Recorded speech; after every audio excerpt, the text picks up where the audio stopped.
वंदे मातरम। जय हिंद। मैं चक्रधारी शंखनाथ से प्रमोद त्यागी। अगर किसी को सच सुनना पसंद नहीं है तो कृपया करके उनके लिए हमारी ये वीडियो नहीं है।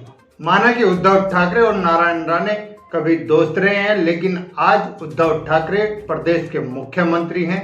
नारायण राणे को अपनी गरिमा का ख्याल रखना चाहिए था और इस तरह का अभद्र भाषा का प्रयोग नहीं करना चाहिए था। मुंबई पुलिस ने नारायण राणे को किया था गिरफ्तार। रात उनकी 12 बजे जमानत हुई, लेकिन राणे की मुश्किलें अभी खत्म नहीं हो रही।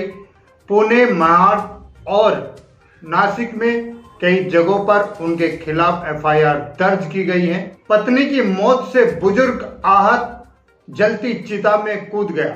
नवीन ने बताया, अफगानिस्तान में तालिबान के आतंकवादियों का हाल, चारों तरफ है मौत का मंजर। ये सारी सच्चाई जानने के लिए देखते रहिए हमारी वीडियो को अंत तक।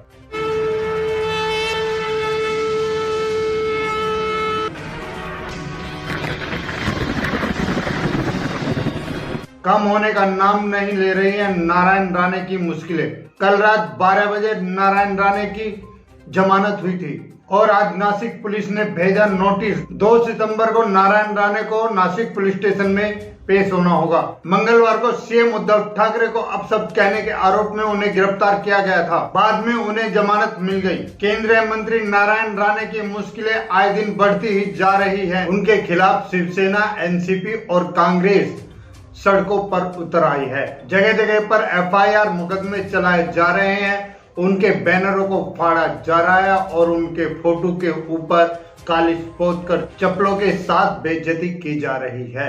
2 सितंबर को नासिक पुलिस ने नारायण राणे को नोटिस के द्वारा बुलाया है। शिवसेना और शिवसेना मंत्रिमंडल के सभी पदाधिकारी और शिवसेना की जनता का कहना है कि मुख्यमंत्री का नारायण राणे ने बुरी तरह से अपमान किया है, जिससे राणे ने महाराष्ट्र की गरिमा को तोड़ा है और उससे सभी शिव सैनिकों को बहुत ठेस लगी है। इस तरह का शब्द कहना किसी को शोभा नहीं देता, जिस कारण नारायण राणे को इसका परिणाम भुगतना होगा। तीनों अघाड़ी पार्टी मिलकर जगह जगह पर चक्का जाम कर रही है। कांग्रेस, शिवसेना और एनसीपी तीनों एकजुट में होकर पब्लिक के बीच में अपनी छवि खराब कर रही है। शिवसेना आज एक सत्तारूढ़ पार्टी है।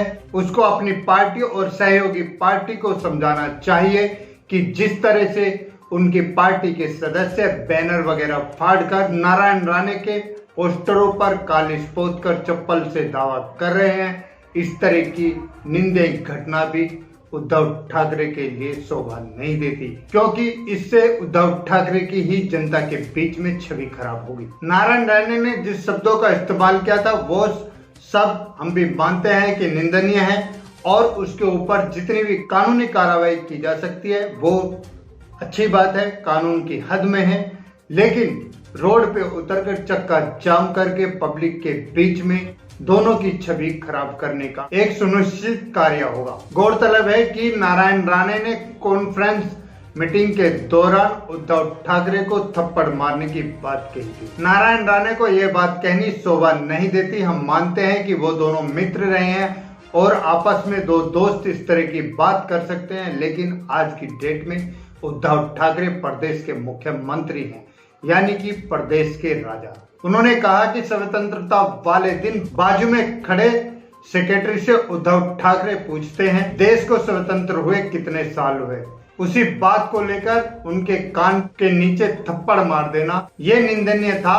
हालांकि उद्धव ठाकरे का जो कहना था वो भी सही नहीं था, लेकिन नारायण राणे को इस तरह से नहीं कहना चाहिए था। नारायण राणे ने कहा कि जो प्रदेश का मुख्यमंत्री देश के स्वतंत्र दिवस के दिन को नहीं जानता, उसे मुख्यमंत्री बने रहने का कोई हक नहीं है। नारायण राणे ने ये शब्द इसलिए कहे थे कि उद्धव ठाकरे ने कहा था कि तुम्हारे देश को स्वतंत्र हुए कितने साल हुए। उद्धव ठाकरे जी ने भी ये शब्द सही नहीं बोला था, क्योंकि वो इस प्रदेश के मुख्यमंत्री हैं, इस देश में रहते हैं और इस देश के ऊपर उनका पूरा अधिकार है। तो वो किसी से ये नहीं कह सकते कि तुम्हारे देश में तुम्हारे देश कहने का मतलब है कि वो इस देश के नागरिक नहीं है, और जब वो इस देश के नागरिक नहीं है तो उन्हें मुख्यमंत्री बने रहने का भी कोई अधिकार नहीं है। नारायण राणे ने कहा था कि जब वो भारत देश को ही नहीं मानते तो भारत में रहने और भारत के प्रदेश में मुख्यमंत्री बने रहने का कोई अधिकार नहीं रखते। उस वक्त अगर सेक्रेटरी की जगह अगर मैं होता तो थप्पड़ मार देता। हालांकि जो शब्द उद्धव ठाकरे ने यूज किए हैं वो बिल्कुल ही देश के खिलाफ है और निंदनीय है। किसी का भी खून खोल सकता है, लेकिन वो एक प्रदेश के मुख्यमंत्री हैं, एक राजा है, उन्हें अपनी गरिमा का ख्याल रखना चाहिए। इस बात को लेकर सारे शिवसैनिक, एनसीपी और कांग्रेस एकजुट होकर सड़कों पर उतर आई और जगह जगह पे प्रदर्शन करने लगी और जगह जगह पे एफआईआर होने लगी। नारायण राणे को खाना खाते समय दोपहर के समय गिरफ्तार किया गया। नारायण राणे ने बाकी जो भी बोला वो सत्य था।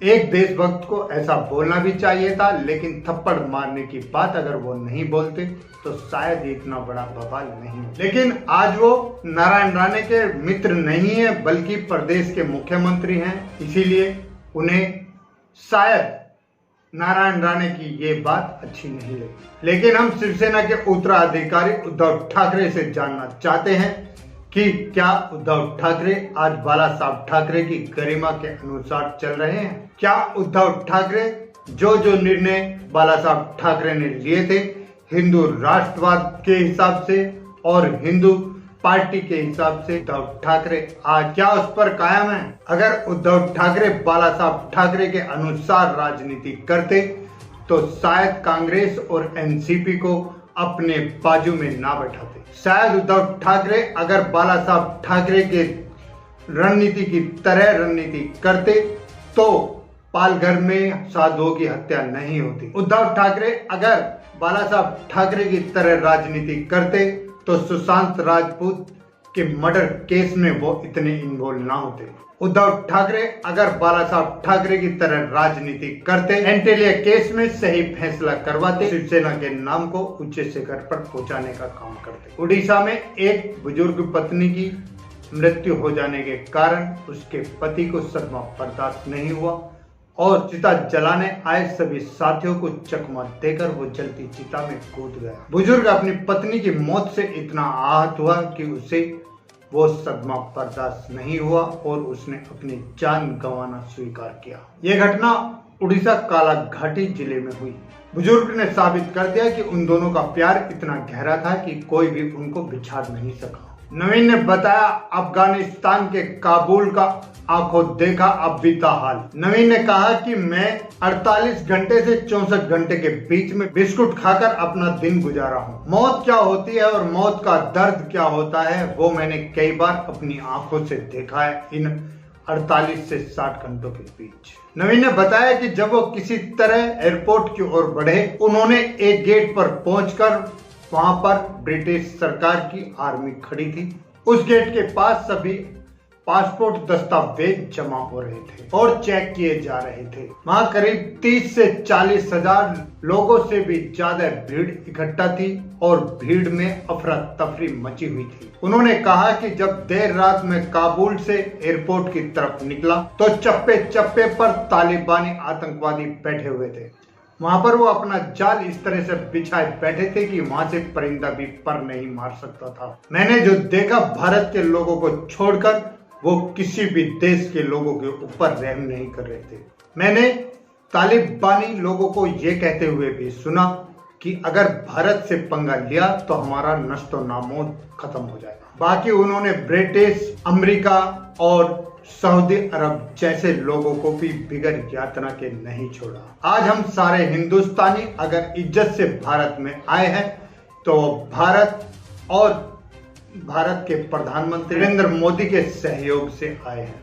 अगर नरेंद्र मोदी अपने देश की ताकत को इतना मजबूत नहीं करते तो शायद हमारी लाश भी भारत की जमीन पर नहीं आती। उन्होंने कहा कि अगर आज कांग्रेस का राज होता तो शायद हमारा भारत आना मुश्किल हो जाता और अगर कोई आता भी तो वो टुकड़ों में आता। ये भारत के प्रधानमंत्री नरेंद्र मोदी की ताकत है कि भारत के सभी नागरिक इज्जत से सही सलामत भारत में आ गए। हमने सुना था कि भारत के प्रधानमंत्री का 56 इंच का सीना है। हम भी कभी कभी मजाक किया करते थे, लेकिन इस घटना के बाद हमें भी पता लग गया कि भारत के प्रधानमंत्री का वाकई में ही 56 इंच का सीना है। आंखों में पानी भरते हुए नवीन ने कहा कि हम भारत के प्रधानमंत्री को सैल्यूट करते हैं। हमारे प्रधानमंत्री ने हमें मौत के मुंह से सुरक्षित निकाला। हम सत सत उनको नमन करते हैं। इसी के साथ देश की सच्चाई के लिए, देश के लिए जीना, देश के लिए मरना। अगर आपको हमारी ये वीडियो अच्छी लगी हो तो लाइक करें, शेयर करें, कमेंट करें, सब्सक्राइब करें और बेल आइकन जरूर दबाएं। अभी मैं अपनी वाणी को विराम देता हूँ। वंदे मातरम, जय हिंद।